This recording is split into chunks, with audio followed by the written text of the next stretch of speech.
Eh bien bonjour tout le monde, j'espère que vous allez bien. Je vous retrouve aujourd'hui dans une nouvelle vidéo et on va parler sleeve.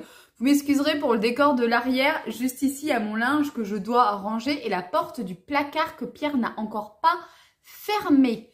Je comprends pas pourquoi il ne me ferme pas les portes. Pour moi, quand il y a une porte, c'est fait pour être fermé. Je déteste les portes de placard ouverts. Bon bref. Là n'est pas le sujet. Aujourd'hui, je vous retrouve pour une vidéo un petit peu blabla, récap, sleeve, etc.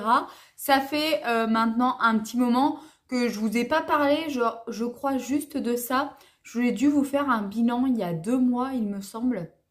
Et au fur et à mesure, j'avais dit que j'espacerais un petit peu mes bilans concernant mon opération. Donc, je vous le fais un petit peu en avance, mais aujourd'hui, on est le lundi 12 juin. Je serai à 7 mois post-op le 17 juin prochain. Et écoutez, comme vous pouvez le voir, tout va bien. Je suis trop contente. Plus les mois passent et plus clairement je revis.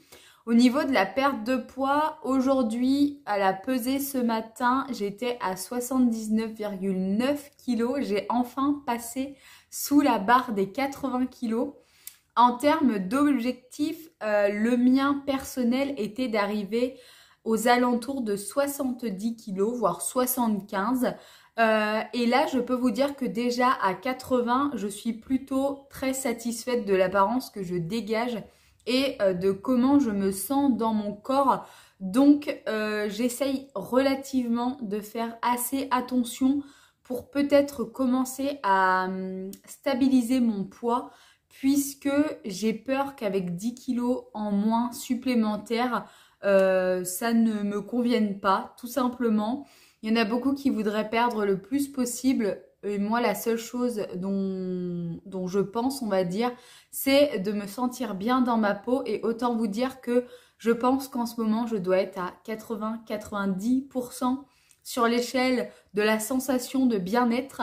Qu'est-ce que je pourrais vous dire de plus que les autres mois? Donc, là, je suis à peu près 38 kilos de perdu depuis la sleeve. Depuis le début du parcours, pardon, j'ai perdu 47 kilos depuis mars 2022. Je cherchais l'année, mais oui. Pour ceux qui ne le savent pas, d'ailleurs, je me suis fait opérer de ma sleeve en novembre, mais je crois que je vous l'ai dit au début de la vidéo. On va dire que je perds un peu la boule.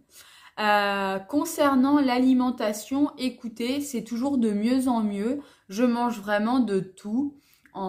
Toujours en petite quantité, mais ma quantité d'absorption a relativement augmenté, pas de beaucoup. Je sais que jusqu'à 5 mois et demi, voire presque 6 mois, je mangeais entre 70 et 80 grammes par repas. Et là, je suis plus aux alentours des 100 grammes par repas. C'est encore assez loin de ce qui était recommandé par ma diététicienne qui me conseillait de manger 150 grammes par repas. Pour le moment, je n'y arrive pas et je n'ai pas envie de forcer. Je n'ai pas envie de m'obliger à manger. Du moment que je mange, je me dis que c'est le principal. Je fais toujours mes collations. Il y en a une le matin, une l'après-midi. Et on va dire que celle du soir, c'est surtout mon dessert que je mange à peu près 3/4 d'heure, 1 heure après mon repas. Le petit point à améliorer, ça serait l'hydratation. Ça a toujours été un très gros point faible pour moi, même avant l'opération. Et là, c'est toujours un point faible. On va dire que au tout début de l'opération, je m'efforçais vraiment à boire. Et là, je ne bois quasi plus du tout. Hormis un thé le matin au bureau et peut-être à peu près 50 centilitres, 80 centilitres dans la journée, dans la soirée. Donc je bois vraiment, vraiment pas assez. Il faut vraiment que je m'efforce. Vous me direz, là avec les chaleurs, j'ai de plus en plus soif et notamment de boissons fraîches non sucrées, malgré que je ne supporte plus l'eau plate. C'est rendu un calvaire clairement de boire de l'eau plate. Donc j'aromatise avec des sirops principalement sans sucre pour certains, et sinon je me fais des infusions de thé froid puisque je n'ai pas envie de boire de choses sucrées comme genre de l'ice tea, des choses comme ça me tente pas plus que ça. D'ailleurs, en parlant sucré, c'est rigolo puisqu'au début de l'opération, j'avais beaucoup plus d'envie sucrée que d'envie salée. Et alors qu'avant, j'étais très salée. Et là, c'est redevenu comme ça. Je suis de nouveau plus attirée vers des aliments salés que des aliments sucrés. Donc, c'est plutôt cool. Il faut savoir que je ne m'interdis absolument rien, hormis l'alcool, vraiment très peu. Je pense que depuis mon opération, j'ai dû en boire 2-3 fois. Le gazeux, j'évite aussi, mais je vous avoue quand même qu'il m'arrive de boire une gorgée, par exemple, d'eau pétillante bien fraîche ou de coca hyper frais. Je ne sais pas pourquoi, pendant un temps, j'avais une obsession, coca, une envie. Je ne pensais qu'à ça. Donc, pour y remédier, pour y pallier à cette envie, je me suis acheté des glaces, vous savez, des Mr Freeze. Il y a coca, menthe, citron, orange, je crois, et peut-être fraise ou grenadine. Ça, c'est quelque chose qui passe vachement bien en dessert. Je mange un Mr Freeze et je suis super contente. Sinon, au niveau des vêtements aussi, je peux vous dire qu'en ce moment, j'ai un budget shopping que j'ai éclaté. Mais vraiment, quand je vous dis éclaté, c'est éclaté. D'ailleurs, il va bientôt y avoir une vidéo haul Shein sur ma chaîne. Là, bientôt, très prochainement. Donc, restez connectés. Clairement, je me fais plaisir de fou. Je suis passée en pantalon d'une taille 52 à un 44 pour certains pantalons chez Bréal, puisque j'achète principalement que mes pantalons là-bas, et du 42 chez Cache Cache. Ne me demandez pas pourquoi. Les pantalons, vous savez, style tissu fin, c'est 42 et un jean, c'est 44. Et encore, le 44 est grand, on va dire, à la taille, mais me serre un peu les cuisses puisque depuis que j'ai perdu beaucoup de poids, j'ai une taille hyper marquée. Et au niveau des hauts, j'en achetais toujours principalement que chez Shein et j'ai acheté du 3XL. Et là, actuellement, je porte du L. Donc, je suis super contente. Au niveau des robes, c'est aussi du L, donc je revis. D'ailleurs, j'en ai acheté une en M il n'y a pas longtemps et qui me va super bien.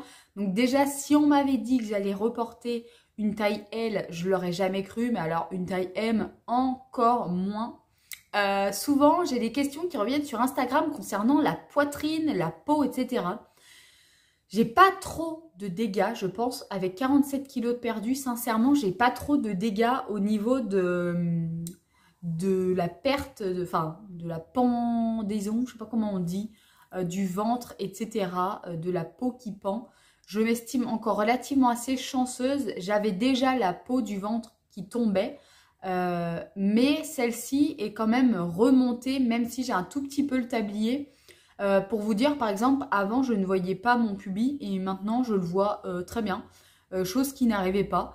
Donc, je m'estime relativement assez heureuse. Pour la poitrine, c'est pareil, j'avais une très grosse poitrine qui tombait. Là, elle est bien remontée, mais elle tombe quand même encore. De toute façon, avec la perte de poids, autant vous dire que je ne m'attendais pas non plus à des miracles. Mais je suis passée au niveau de la poitrine d'un 125F, voire G, à un 100D, voire E. Ça dépend des coupes, ça dépend des modèles, ça dépend de la taille, de la forme, ça dépend de beaucoup de choses. En tout cas, pour le tour de taille, on est sur du 100 maintenant. Et pour le bonnet, ça a un petit peu diminué également. Mais bon, je suis contente, j'ai toujours de la poitrine. C'est pas quelque chose qui m'aurait dérangé. Et de toute façon, ayant été mince par le passé, puisqu'il y a 12-13 ans, quand j'ai connu mon mari, je faisais 56 kilos, je crois. Entre 53 et 56, je ne sais plus. D'ailleurs, la première fois que je l'ai vu, j'avais un short noir et c'était du 14 ans. Donc, autant vous dire que déjà à ce moment-là, j'avais une bonne poitrine. Ça, c'est quelque chose qui a toujours été vers moi et puis je pense qu'il sera toujours. Et qu'est-ce que je peux vous dire d'autre sur les changements? Par exemple, la chaleur. C'est dingue comme je supporte beaucoup mieux la chaleur qu'avant. Je pense que c'est totalement normal. Les cuisses qui frottent. Vous savez, l'été, le frottement des cuisses, c'était affreux. J'étais obligée d'acheter une crème anti-frottement chez Decathlon. D'ailleurs, pour celles qui ont ce problème-là, foncez, ça vaut je crois 9 € le tube et c'est juste génial, ça a sauvé mes cuisses pendant des années. Et là, ça fait plusieurs jours, plusieurs week-ends que je porte des robes, qu'on marche, qu'on fait plein de choses et que je n'ai plus mes cuisses qui frottent. Elles se touchent encore, mais je n'ai plus ce problème de frottement. Si vous saviez comme ce genre de petites choses, petits détails, ça peut changer la vie. Même au niveau du sport, j'en fais plus de trop. J'en avais refait, je faisais de la piscine une fois par semaine et là clairement j'ai totalement lâché. Par contre je fais beaucoup de jardinage, beaucoup de ménage. On a fait du vélo, je me suis mis à courir également. Alors vous allez rigoler mais j'ai couru 1,4 km en 13 ou 15 minutes je sais plus. Et sans m'arrêter, pour moi c'était juste énorme. Là il faudrait vraiment que je me remotive à faire quelque chose ou à m'inscrire dans une salle de sport. L'autre jour on est allé sur l'île de Ré. On a fait 20 km de vélo, clairement je vous ai fait les doigts dans le nez, mais j'étais genre juste trop fière d'avoir réussi à faire ça. Pour certains ça peut paraître rien, mais si vous saviez comme pour moi c'est juste énorme. Dimanche on est retourné sur l'île de Ré, on est allé visiter un phare, il y avait 257 marches à monter, je les ai montées. J'étais essoufflée en arrivant en haut, comme la plupart des gens, voire même des gens bien plus minces que moi. Mais la fierté de se dire, putain je l'ai fait quoi. Tu m'aurais demandé l'année dernière, Gwen, on va monter 257 marches avec 47 kilos en plus, mais c'était non d'avance, j'aurais même pas voulu payer, c'était niette. Et là, autant vous dire que je revis, c'est genre juste génial. J'ai vraiment l'impression d'avoir une seconde vie. Qu'est-ce que je peux vous dire d'autre au niveau des bilans, que ce soit carence, diète, psy, tout va très bien. Là, j'ai les prochains bilans au mois de novembre pour les 1 an post-op. On a repris aujourd'hui le chemin de la PMA. Pour ceux qui me suivent depuis très longtemps, vous savez qu'on avait débuté un parcours il y a maintenant quelques années. Les portes m'avaient été totalement fermées à cause de mon poids. J'avais été à un premier rendez-vous où je faisais 115 kg, j'étais descendue à 103 et ce n'était pas assez puisque notre centre n'accepte pas les femmes au-delà de 90 kg. Et oui, vous entendez bien. Et aujourd'hui, quand j'y suis allée, elle m'a même pesé habillée avec mes chaussures. Je me suis dit, sa balance doit déconner puisqu'elle indiquait 78 kg. Ou alors c'est la mienne, c'est une électronique la note. Et peut-être que c'est la mienne qui déconne, je ne sais pas. En tout cas, j'avais hésité à lui dire que j'avais été opérée. J'ai finalement fini par lui dire. Et je ne sais pas si c'est une bonne ou une mauvaise chose, mais donc du coup, elle m'a demandé de patienter jusqu'au mois de novembre pour attendre 1 an post-op, pour voir la perte qui allait encore un petit peu descendre et voir si je commençais une petite phase de stabilisation. En tout cas, elle m'a donné toute une batterie d'examens à faire, dont certains que j'avais déjà fait il y a 2-3 ans. Elle nous a demandé de les refaire. Pour Pierre, il a quelques examens à refaire, mais au dernier moment, au mois d'octobre, pour notre rendez-vous du mois de novembre. Pour moi, je vais les commencer là, puisque j'en ai vraiment beaucoup à faire. Et je me dis, il y a quand même de l'avancée, puisqu'elle m'a donné des examens à faire qu'elle ne m'avait jamais donné, puisque c'est des examens qu'elle donne en cas de future grossesse. Donc je me dis que quand même, on avance. Et c'est plutôt cool. Bon, sur le coup, j'étais un petit peu en colère. Je me suis dit, mince, il y a encore 5 mois à attendre. Et après, bon, Gwendoline, ça fait 6 ans que tu as arrêté ta pilule. Autant dire que 5 mois, c'est rien du tout. Regarde, ça fait déjà 7 mois que tu es opérée d'une sleeve. Donc, ça passe hyper vite. Donc, 5 mois, ça va aller très vite. En plus, il y a l'été qui va passer. Je ne vais pas avoir le temps. Mais en tout cas, au mois de novembre, on va commencer le protocole avec cette fois-ci le vrai protocole. Tout ce qui va être déclenchement, piqûre, etc. Puisque nous devons passer par une FIV-ICSI, sauf si ça change avec les nouveaux résultats d'examen. Mais tout ça, je vous en parlerai peut-être ou pas plus tard, je ne sais pas. Je voulais juste vous en informer pour celles qui éventuellement auraient eu recours à une sleeve et qui voudraient mettre en marche le projet bébé. Ça n'écarte pas qu'on va essayer naturellement quand même pendant ces 5 longs mois. Bref. Écoutez, j'en ai fini. Si vous avez des questions, n'hésitez pas à me les poser en commentaire ou à me suivre sur Instagram. Je reçois énormément de questions pratiquement tous les jours sur la sleeve et je m'efforce à vous y répondre, même si parfois je mets un petit peu de temps. Mais en tout cas, rejoignez-moi sur Instagram si ce n'est pas encore fait, puisque je poste vraiment tous les jours et je vous montre, pas tous les jours, mais de temps en temps, ce que je mange.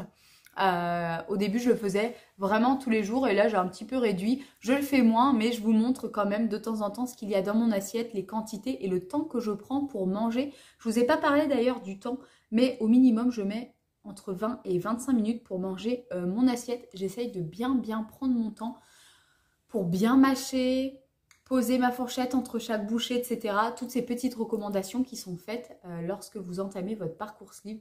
En tout cas, si vous êtes en plein dedans, je vous souhaite bon courage, bonne chance. Franchement, allez-y, les yeux fermés. Si vous saviez comme moi, ça m'a changé la vie. C'est juste une opération géniale. Bon, je vous laisse cette fois-ci. Je vous dis à bientôt pour une prochaine vidéo sur ma chaîne. Si vous n'êtes pas abonné, faites-le, c'est gratuit. Moi, ça me fait plaisir et ça me pousse un petit peu au niveau de YouTube en visibilité. C'est toujours cool. Et si vous souhaitez recevoir une petite notification lorsque je publie une vidéo, n'hésitez pas à activer la cloche pour ceci. Généralement, je poste en ce moment une vidéo tous les mercredis à 20h30. Il y en aura peut-être de retour le dimanche, mais pour le moment, ayant repris également le travail il y a 3 mois, j'essaye de me concentrer sur au minimum une vidéo par semaine. Parfois, il n'y en a pas. Vous m'en excuserez par avance, mais bref, j'arrête de parler, de vous saouler, de vous agacer. Si vous avez vu la vidéo jusqu'à la fin, qu'est-ce que je pourrais vous demander de mettre? Une petite tête de bébé, tiens, dans les commentaires. Je vous fais plein de bisous, je vous dis à bientôt. Bye bye.